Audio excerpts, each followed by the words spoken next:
Welcome to our episode today. And this is exciting, we're making a Baguio series. And when you say Baguio, it's all about produce. So, dapat maganda yung produce ng ating mga recipes today. So, let's start. Ang gagawin natin today is Lechon Kawali with Pakbet. Yung Pakbet natin, maganda yung variety ng vegetables. We have a nice slab of pork liempo. Pwede rin naman yung pige, no? But ako, I like liempo because gusto ko siya na square, medyo uniform.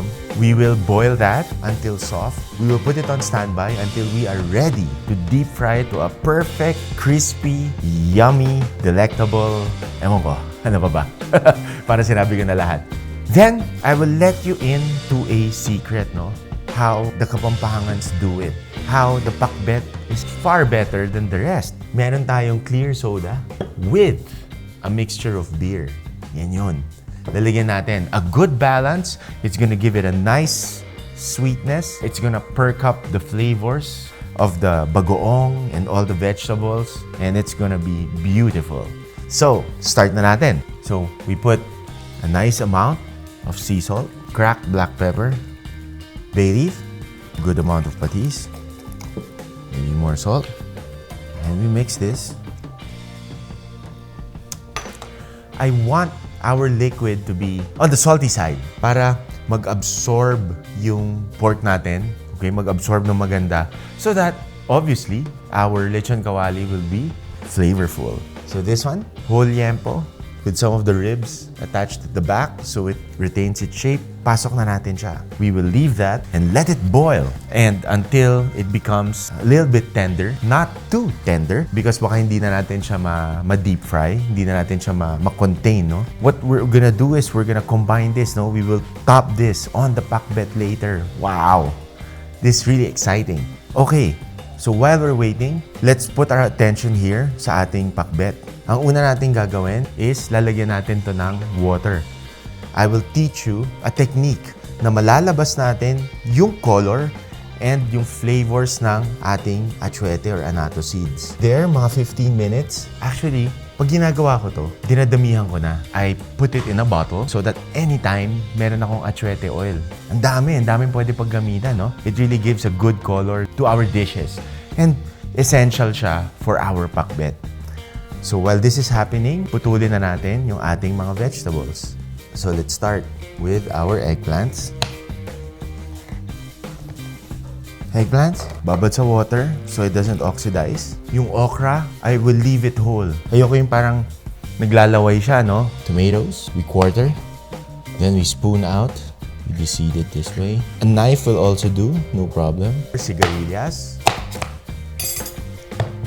Okay, we slice our squash. And then if you noticed, I still put all the vegetables together because every vegetable may kanya-kanyang cooking time. And pag sinabay-sabay natin yung lagay, masalo na tong squash, matagal maluto, hilaw pa yung squash, naluto na lahat ng vegetables. So ano mangyayari doon? Magiging soggy yung ating pinakbet. Gusto natin, buhay pa yung vegetables kasi pag lantang-lanta, wala na rin. No more. The nutrition has already flown away. We still want it there. We still want the crunch from the other vegetables, but we want certain vegetables to be cooked through, like our kalabasa. Then ampalaya, earlier, tinanggal ko na yung seed. Sa slice natin siya. Itong ampalaya, if medyo na-disturb kayo dun sa bitterness niya, ang pwede gawin is aasinan nyo. And then you wash it. You can do that 2 to 3 times. Toss in salt, and then wash under running water. You do it again, 2 to 3 times, mababawasan siya. For me personally, dito sa pakbet, yung bitterness nitong ampalaya is a welcome addition. So, hindi ko siya gagalawin. Sa mga bitter, kain kayo na ampalaya. Para bitter plus bitter equals sweet. Diba? So, lagyan natin to. Okay, so may naka-pre-chop na akong onions. We're using red garlic, naka-pre-chop. I don't think you need to see this. Meron tayong bagoong, any favorite bagoong. Like, kunyari sa mga Visayan provinces, meron sila ng ginamos. Yung color gray, pwede gamitin yon. Medyo nagsingit na rin ako ng konting crispy garlic para masarap.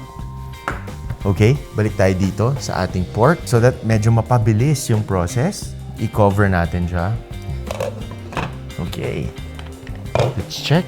Oh, wow. Look at that. There's a nice jiggle, but the meat is still intact. So turn off the heat. We have a plate with a rack. And now, time to air dry this. So there. Our pork belly or liempo is in the process of cooling down. Tapos, pwede na natin start yung ating achuete oil. We're ready to strain this? Okay. Take out all the liquid. This one we throw away. We get our oil. Heat up our oil. And when this is hot enough, we're going to put the achuete seeds and turn off the heat. Okay. Achuete seeds are starting to float. That means it's ready. It's hot enough. So we add this. So there's our achuete oil. Nice and red. And we're ready to strain this. We have our achuete oil. We're ready to actually stir fry, but we want to wait for our would-be Lechon Kawali to cool down completely. While waiting, we can score the skin. It's gonna be crispier. So right now, our pork belly or liempo has rested well. It's nice, cool, and kind of dry outside. What we'll do now is we need to heat up our oil so that we will start to deep fry our pork belly. Yeah. All right, our oil's ready. We're ready to give this an oil bath.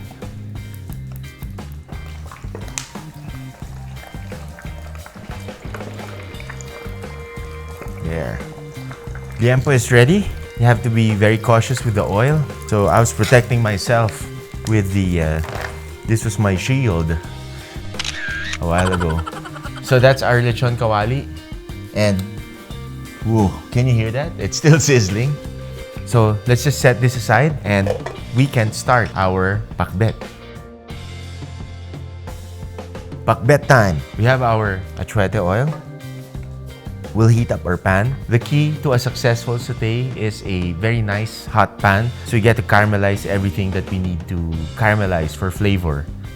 And we'll start with our onions. I always like starting with onions instead of garlic because garlic burns faster. So onions first, even if it's a Filipino or Asian dish. Onions always first, to be followed by our garlic. So you can smell it. We will wait for it to become light golden. Then we start adding some of our vegetables. Add our tomatoes. Give it a good sauté. To be followed by our squash. So the squash takes a long time to cook.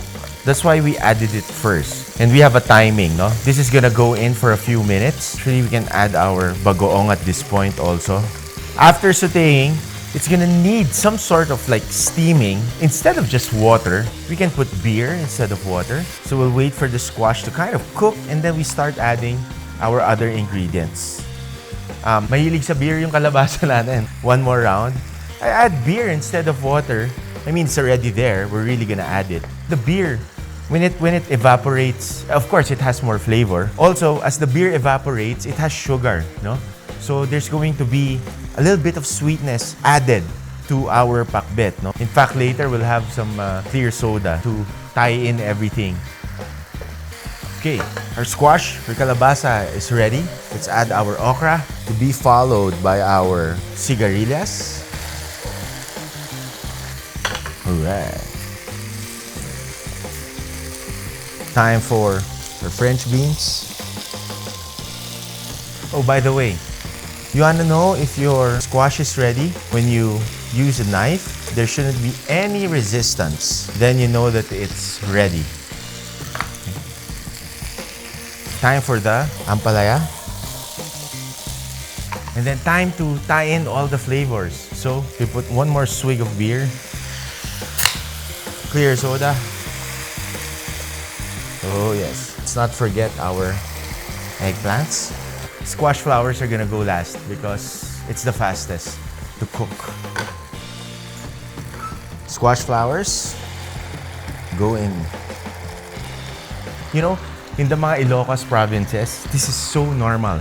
And in Baguio, because there's a lot of Ilocos influence, this is also a staple. You'll see this also in Manila and in other provinces, no? And we're good to go.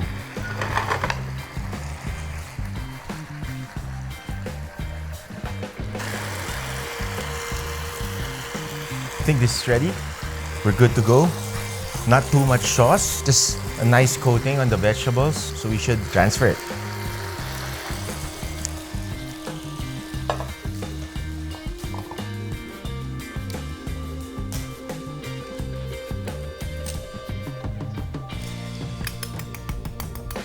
Now that's the indication right there that this is super crispy. Crispy garlic. Right.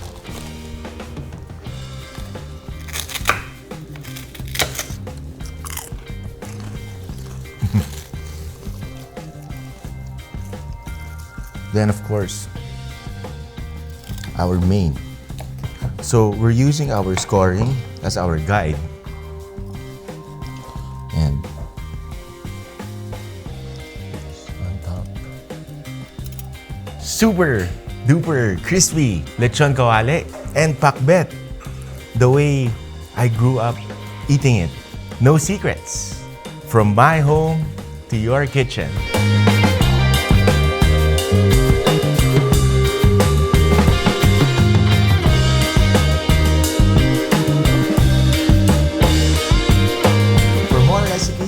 Please hit subscribe and see you in our next episode.